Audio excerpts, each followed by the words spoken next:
Bismillahirrahmanirrahim. Ya saya ulang lagi ya, jadi ini supaya sampean tahu. Jadi, tapi kalau kefasikan itu yang muta'adiyah tadi yang saya kayak nggo bojone orang yang membunuh, kamu nggak boleh ngendikan yang lunak, harus keras.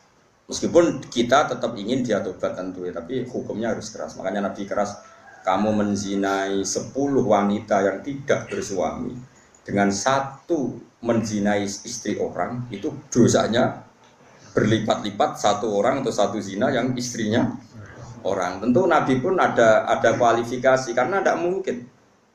Taruh saja misalnya Yun Sewu ya, naudzubillah ya. Orang menzinai lonte ini kan profesional. Haknya kan hanya hak Allah. Kamu yang hanya melanggar itu hak Allah. Kamu melanggar aturannya Allah. Tapi kalau menzinai istrinya orang, apalagi orang ini merasa istrinya ini afifah apa? Afifah itu apa cara Jawa? Gak mau zina lah, afifah. Kayak apa? Jadi bojone pamit ning mall karena suaminya mau Afifah disilai mobil digawani ATM. Terus boleh demenan. Kayak apa mangkel mobil diganggu fasilitas dari suaminya? Kayak apa? Makanya Nabi jelas ngendikan dosa besar itu antuzania bihalilati jari, kamu menzinai istri orang. Istri orang pun dikelas-kelaskan, terutama istrinya tetangga. Ada urutannya. Jika kalau seperti ini Nabi tegas sampai misalnya nyon sewa ada hukum rajam. Saya pernah dalam Bahsul Masail ditanya, Gus, rajam itu kan jahat, masa orang dibunuh gini-gini karena zina? Saya jawab, oke, kita dalam Islam Indonesia nggak ada rajam. Tapi Allah selalu mempertontonkan kematian yang sama. Ini hujjatullah. Misalnya begini, saya tanya, andai kan ada hukum rajam tegas, mungkin satu Indonesia yang kena rajam itu nggak sampai 100, nggak sampai 10 kan? Karena syaratnya harus ada saksi 4 sing nginceng. Tuh iku ae kudu roh detail mlebune alat kelamin ning vagina. Atek roh kelonan tok ora cukup.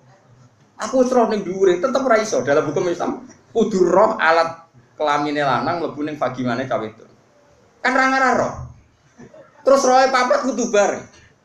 Atek gentenan yo ora ndak diterima. Terus parahe meneh saksi papat iki kudu adil. Atek pegaweane nginceng yo ora adil. Jadi kemungkinan tercapai rajam kan ada saksi 4 yang melihat langsung alat lelaki kelamin masuk di vagina. Terus wong iki gak fasik, termasuk fasik sing pegawai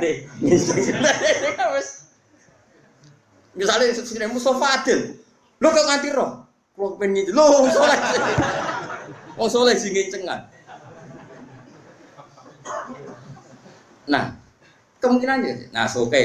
Berarti yang kira-kira yang kena rajam itu hanya 10. Bandingkan tanpa hukum Islam kayak di Indonesia, yang mati karena cemburu berapa? Ini bukti bahwa hukum Islam itu benar. Kita membiarkan hukum zina seperti ini di Indonesia. Tapi gara-gara cemburu, istri membunuh suami, suami membunuh istri, pasangan muda membunuh pasangan selingkuhannya macam-macam. Gara-gara perzinaan wong ape zina terus wedoke ngomentari Mas piro ngadus sing lanang tersinggung ditekek mati. Nah ini kita harus dengar ini supaya kita jadi tambah iman. Ternyata tidak ada hukum Islam yang katanya mereka kejam rajam. Ternyata hukum yang dibiarkan liar lebih kejam karena cemburu membunuh, karena tersinggung sama pasangan lontenya membunuh. Kan natijanya sama-sama menghilangkan nyawa. Maksud saya, yang ngaji saya tak kasih tahu. Oke, kita tidak pakai hukum rojam, tapi Anda harus tetap tahu di luar hukum rojam toh lebih sadis. Itu kan ada yang di Surabaya itu mati jadi lebokno tabung LPG jadi semen. Gara-gara demenan wedok, konangan terus ambek istrinya yang tua itu karena lebih kaya. Nyewa preman dipateni dan dimutilasi macam-macam. Coba kalau kematian-kematian di TV rata-rata kan pasangan selingkuhan. Artinya kita seneng ya, seneng artinya gini. Orang-orang itu yang mengkritik rajam katanya tidak manusiawi, sebagian LSM itu kalau mengkritikan seperti itu. Ternyata yang dibiarkan di luar tanpa hukum rajam lebih ngeri. Rajam itu lebih prosedur karena tadi syaratnya harus saksi 4 menyaksikan langsung. Mungkin enggak? Video ra iso diedit. Ra oleh foto apa meneh, video enggak bisa. Bisa di Wong Kanjeng Nabi dibantah bolak-balik sampai sahabat. Ya gara-gara Nabi itu kan saking apike wong. Sahabat ya saking mangkele wong. Ya Rasulullah, aro'aita law anna rajulan wajada indam ro'atihi rajulan wa qad kana kadza wa kadza disebutno. Ya Rasulullah, misale ana wong lanang. Pertamane takok law.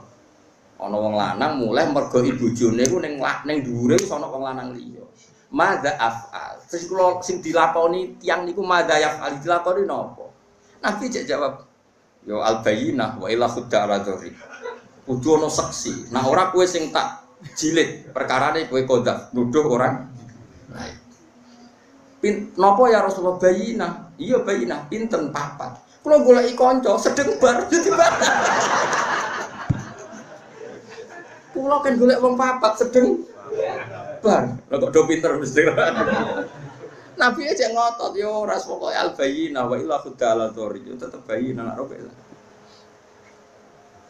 Nah saya itu berkali-kali basul masail yang seperti itu. Menurut saya itu benar Nabi.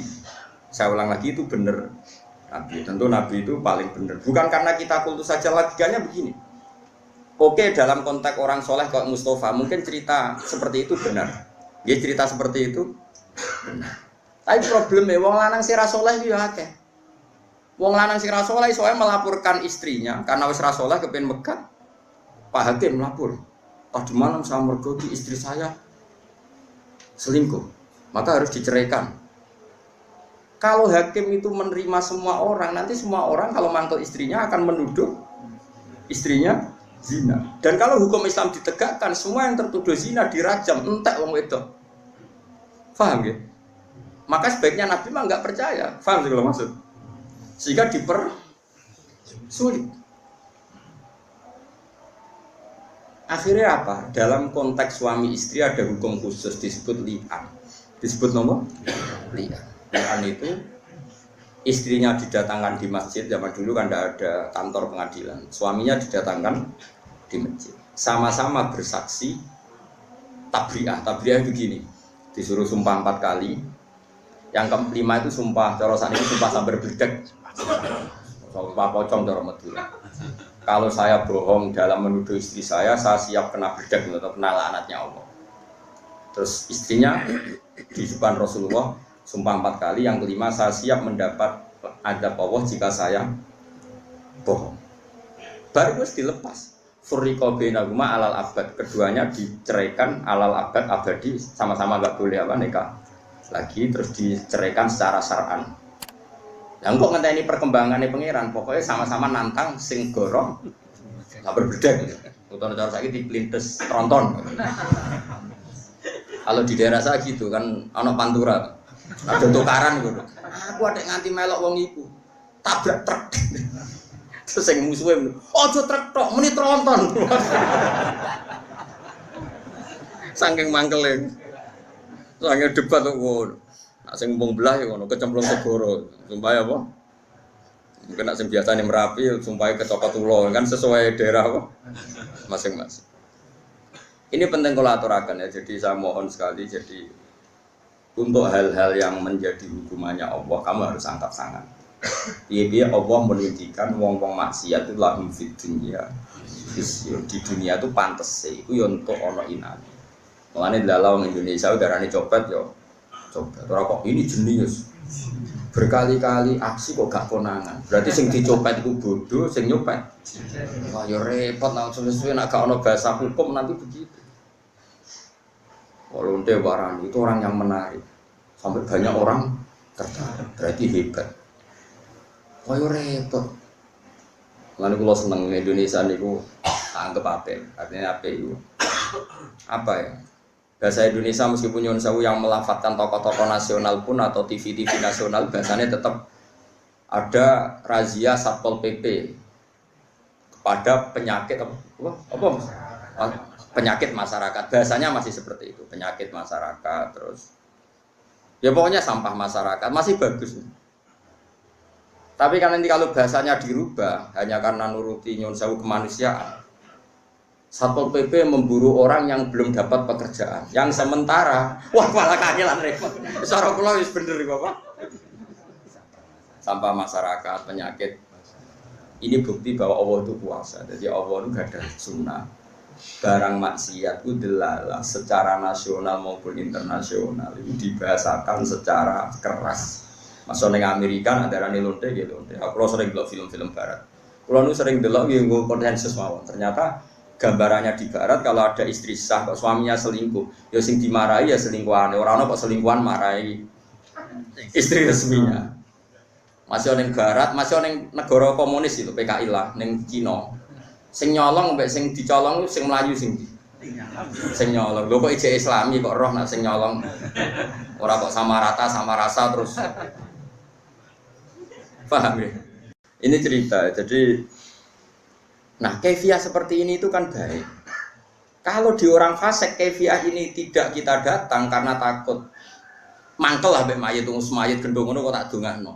Oke, dari segi itu berhak kita mangkel ning wong dolim. Masalahnya kalau kita tidak mengisi tradisi ini, diisi oleh tradisi mereka. Mereka terus ceki, minum-minum, lebih sulit lagi kita menghilangkan. Mendingan gelo-gelo sithik, ngempet-ngempet sithik teko ning majelis niati ngurip-ngurip tradisi Islam. Senajan tuh kowe gedeng mayi.